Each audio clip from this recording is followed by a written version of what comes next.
My brother Tyler's words hit me like a slap across the face. The champagne glass trembled in my hand. Around us, 50 guests at his housewarming party suddenly went quiet. I stared at him. What's that supposed to mean? Tyler's smile was sharp as broken glass. Oh, you'll find out soon enough.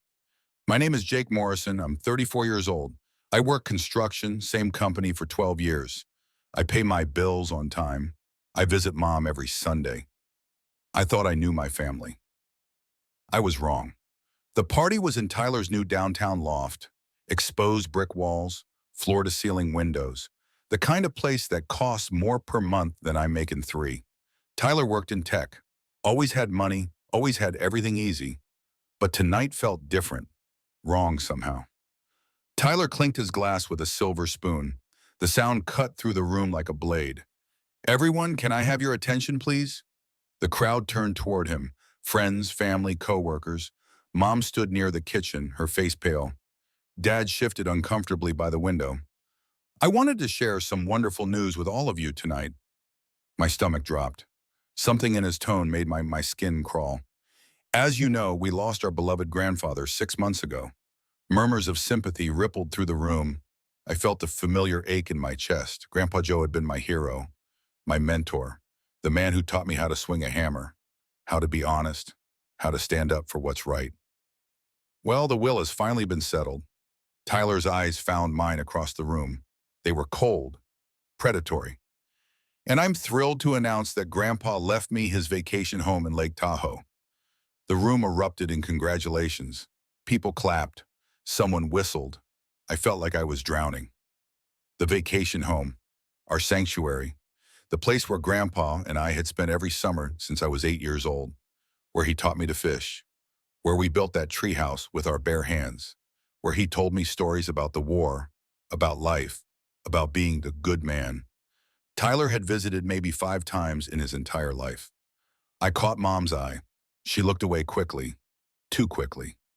My hands were shaking now. I set down my glass before I dropped it. Tyler wasn't finished.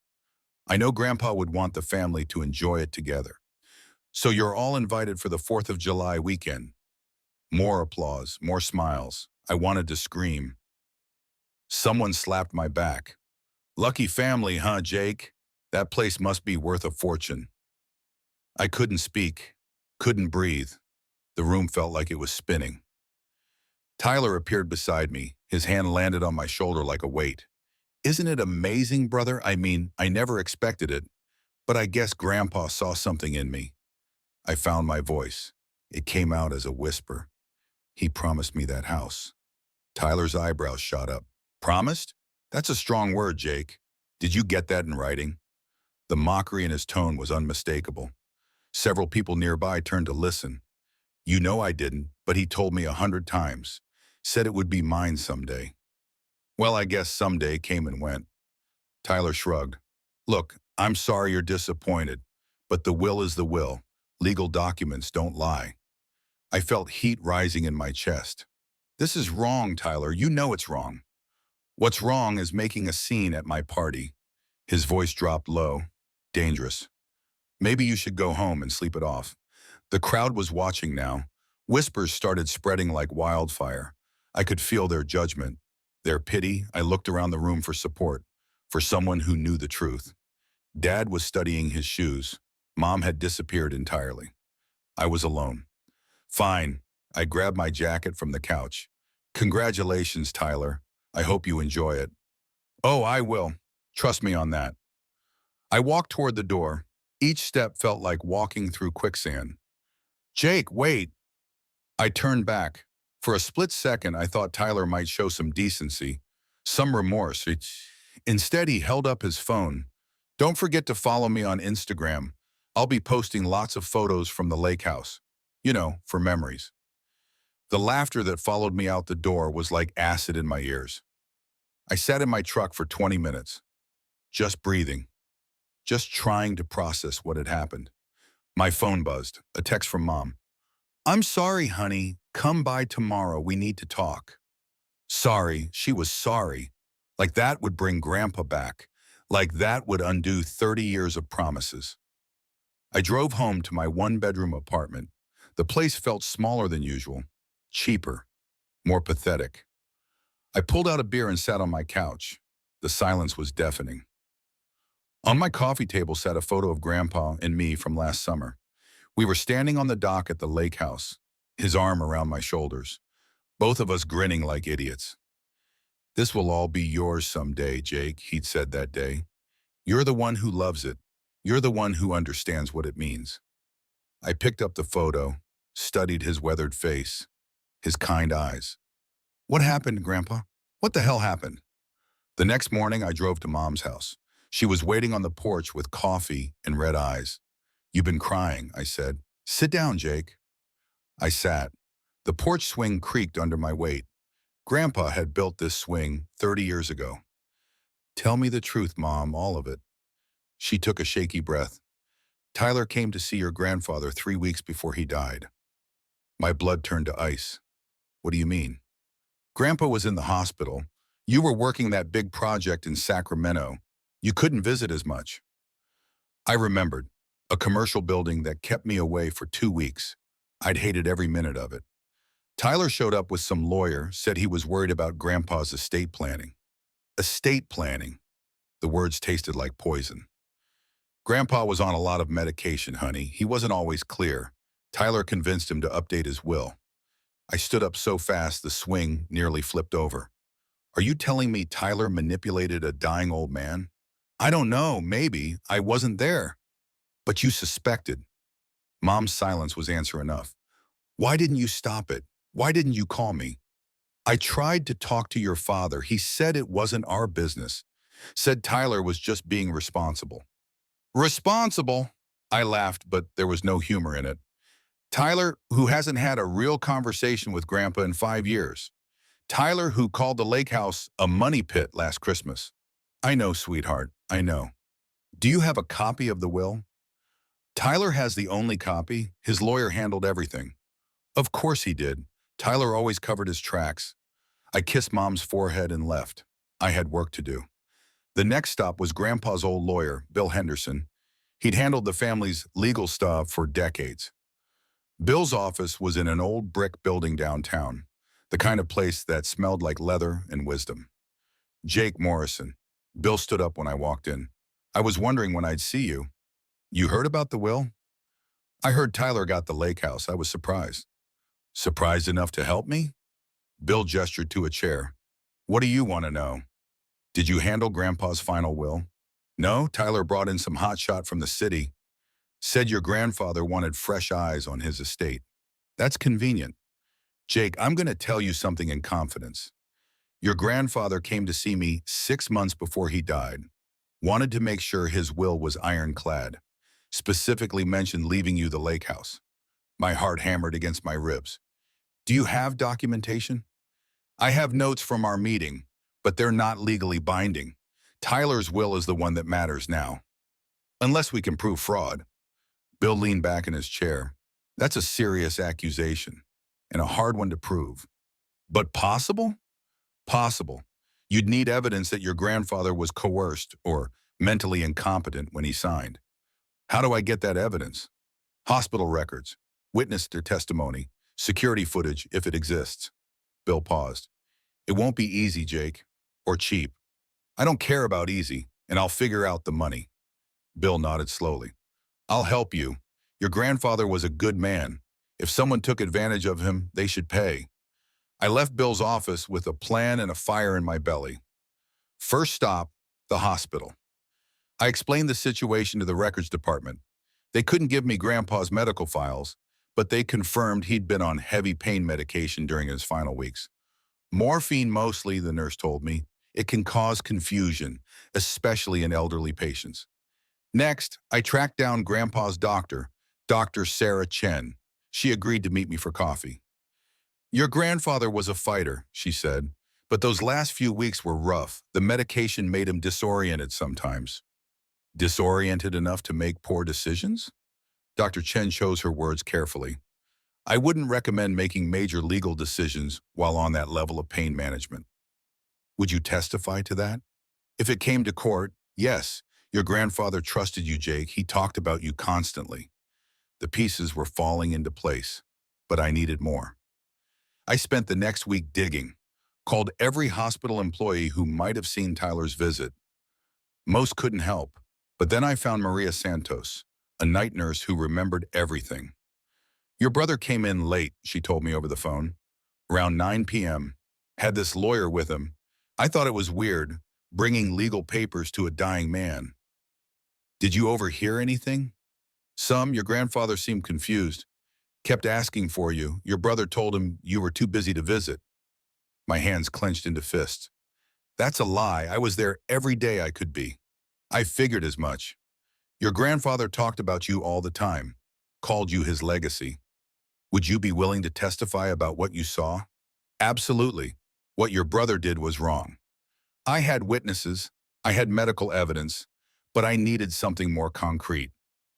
That's when I remembered the hospital's security system. It took 3 days and a formal legal request, but Bill managed to get the footage from Tyler's visit. We watched it together in his office.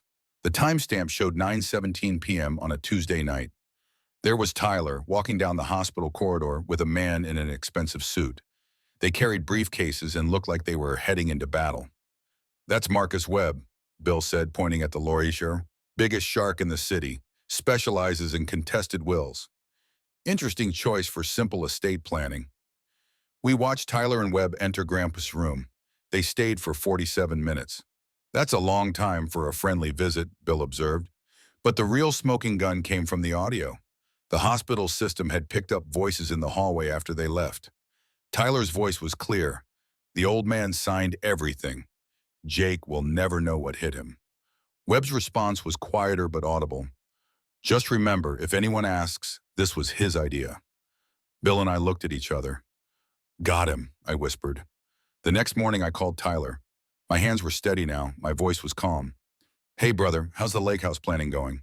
Jake, good to hear from you. I'm actually heading up there this weekend to assess what needs fixing. The irony was perfect. Tyler, who couldn't change a light bulb, assessing repairs. Mind if I tag along, for old time's sake? Tyler hesitated. I don't know if that's a good idea. Might be emotional for you. I can handle it. Besides, I know that place better than anyone. I could help you figure out what needs work. Another pause. Okay, sure. Meet me there Saturday morning. Looking forward to it. I hung up and called Bill. It's time. Saturday morning was crisp and clear. Perfect lake weather. I arrived at the house 30 minutes early and sat on the dock where Grandpa and I used to fish. The place looked exactly the same. Weathered cedar siding, green metal roof. The tire swings still hung from the old oak tree. Tyler pulled up in his BMW at exactly 10 a.m., always punctual when it suited him. Morning, Jake. Beautiful day. Gorgeous. Grandpa always said this place was heaven on earth. Something flickered across Tyler's face. Guilt, maybe, or just annoyance. We walked through the house together. Tyler made notes on his phone, probably calculating square footage and market value. You know, I said, standing in the living room where Grandpa's chair still sat by the fireplace, I found something interesting this week. Oh yeah? What's that? I pulled out my phone. Hospital security footage from the night you visited Grandpa with that lawyer. Tyler went very still. I don't know what you're talking about. Sure you do. Marcus Webb, right? Big-time will contest specialist. Interesting choice for simple estate planning. Jake, I think you're confused. I played the audio clip. Tyler's voice filled the room. The old man signed everything. Jake will never know what hit him. The color drained from Tyler's face. You manipulated a dying man, I said quietly. You took advantage of someone who loved you. You don't understand. I needed that money. The business is failing. I'm about to lose everything. There it was, the truth finally coming out. So you decided to steal my inheritance instead. It's not stealing if it's legal. Fraud isn't legal, Tyler. Neither is elder abuse. Tyler sank into Grandpa's chair. For the first time in my life, he looked small, defeated. What do you want? He whispered. I want what Grandpa promised me, this house, and I want you to admit what you did. I can't. If this comes out, I'll go to prison. Maybe you should have thought of that before you decided to rob your own family. Tyler looked around the room, at the photos on the mantle, at the fishing rods in the corner. At the chess set where Grandpa taught me strategy. He really did love you more, Tyler said finally. No, he loved us both. But I was the one who showed up. I was the one who listened to his stories. I was the one who cared about this place for what it was, not what it was worth. Tyler's shoulders started shaking. For a moment, I almost felt sorry for him. I'm sorry, Jake. I'm so sorry. I was desperate. Desperation doesn't excuse betrayal. I pulled out a document Bill had prepared. Sign this. It transfers the house back to me. In exchange, I won't press charges. Tyler read through the papers with trembling hands. If I sign this, I lose everything anyway. The house was supposed to be collateral for my business loans. You should have thought of that before you stole it. Tyler looked up at me. What if I don't sign? Then I file criminal charges Monday morning.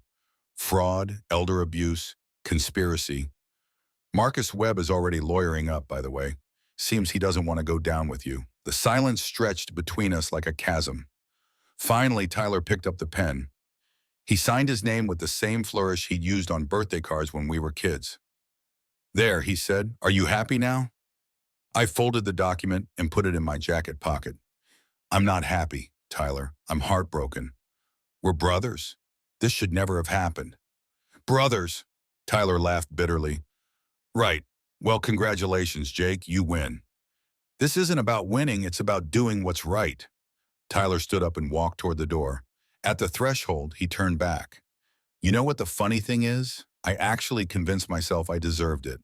That Grandpa would have wanted me to have it if he'd really understood the situation. But you knew better. Yeah, I knew better. After Tyler left, I sat in Grandpa's chair for a long time.